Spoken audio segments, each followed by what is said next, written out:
నన్ను అందరూ అడుగుతున్నారు క్యాంటీన్‌ది వీడియో పెట్టండి అనేసి. చూడండి నేనైతే క్యాంటీన్‌కి వచ్చేసాను. ఇక్కడ క్యాంటీన్ అయితే చూడండి ఎలా ఉందో. ఆల్రెడీ మీరు చాలా వీడియోస్‌లో క్యాంటీన్ వీడియోస్ అయితే చూసే ఉంటారు. బట్ ఇక్కడ జైపూర్‌లో ఈ క్యాంటీన్ ఎలా ఉందో చూడండి. బట్ నేను ఈరోజు ఒకేసారి 2 క్యాంటీన్‌లకి అయితే వెళ్ళాల్సి వచ్చింది. అది ఎందుకో కూడా మీకు చెప్తాను చూడండి. ఏం లేదు, సేమ్ డీమార్ట్‌లో లానే ఇక్కడ కూడా ఎంటర్ అయిపోదు. బట్ ఇక్కడైతే ఐడీ కార్డ్ చూపించాలి అంతే. వెళ్ళంగానే ఒక ట్రోలీ పట్టుకొని బయలుదేరిపోవడమే. మనకు నచ్చిన సామాన్లన్నీ వేసేసుకోవడమే అని అంటాను అనుకున్నారా? అస్సలు కాదు. మస్ట్ అండ్ షుడ్గా ఇక్కడైతే ప్రైజెస్ అయితే చూసుకొని మరి కంపేర్ చేసుకొని సెలెక్ట్ చేసుకోవాలి ప్రతి ఐటెం కూడా. మాకైతే వెళ్ళినట్లు మాకు కావాల్సినవి ఏమీ దొరకలేదు, అన్నీ అయిపోయాయి. చాలా వరకు ఖాళీగానే ఉన్నాయి, సామాన్లు ఏం లేవు, ఉన్నట్లోనే ఎక్కువగా ఉన్నాయి. సో మాకు కావాల్సినవి అయితే ఏమీ దొరకలేదు దీంట్లోని. మేమైతే చాలా డిసప్పాయింట్ అయ్యాము. ఇదైతే బిల్లింగ్ కౌంటర్కి అయితే వచ్చేసాము. మేము చూడండి దీంట్లో అయితే ఆప్షన్స్ ఉంటాయన్నమాట. బిల్లింగ్లో కూడా లేడీస్కి సపరేట్గా, ఆఫీసర్స్కి సపరేటెడ్గా, రిటైర్డ్ వాళ్ళకి సపరేటెడ్గా, జేసీఓస్కి సపరేటెడ్గా ఇవన్నీ కూడా సపరేట్గా ఉంటాయి. మా వాడైతే చూడండి వాడికి కావాల్సిన మాత్రమే వాడు పట్టుకున్నాడు. ఏమంటే ఇవి నావి అని అంటున్నాడు. వాళ్ళ మమ్మీ ఎదురుగా ఉంది, మమ్మీ అని పిల్లడం తెలియదు కానీ వాళ్ళ డాడీ కనబడలేదు. డాడీ డాడీ డాడీ అని ఎక్కడ ఉన్నాడని ఎతికేస్తున్నాడు మా వాడైతే మాత్రం. మాకైతే కావాల్సిన సామాన్లు అయితే దొరకలేదు. సో అందుకని మేమైతే మిలిటరీ క్యాంప్కి కూడా వెళ్ళాము, దగ్గరలోనే ఉంది.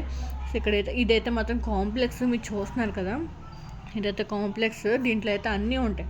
కాంప్లెక్స్ అంటే మన బస్ కాంప్లెక్స్ అలా ఏం కాదు.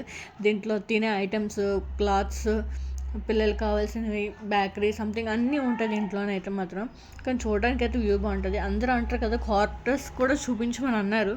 చూడండి దీంట్లో ఎలా ఉంటాయి క్వార్టర్స్. పాడుపడ్డ బంగ్లాలు ఉంటాయి కదా, పాడైనవి బంగ్లాలు. సో అలా అయితే ఉంటాయి. బయట నుంచి చూస్తే ఎప్పుడు పడిపోతారా బాబు అన్నట్టు ఉంటాయి. అవి ఎప్పుడో కన్స్ట్రక్ట్ చేసినవి, రీసెంట్గా కన్స్ట్రక్ట్ చేసినవి అయితే కాదు. బట్ అవి అయితే రీమోడలింగ్ చేయరు, కానీ ఈ చుట్టుపక్కల ఉన్నవన్నీ కూడా బేగా రీమోడలింగ్ చేస్తారు నీట్గా కనపడాలని.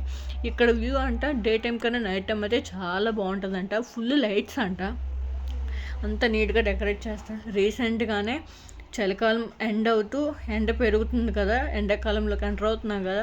సో అందుకని ఇక్కడ మొక్కలన్నీ వేస్తారు ఇప్పుడైతేనే బాగా బతుకుతాయి అనేసి. ఫుల్గా ప్లాంట్స్ అయితే మాత్రం మనకి అన్ని రకాల ప్లాంట్స్ ఇక్కడ ఉంటాయి.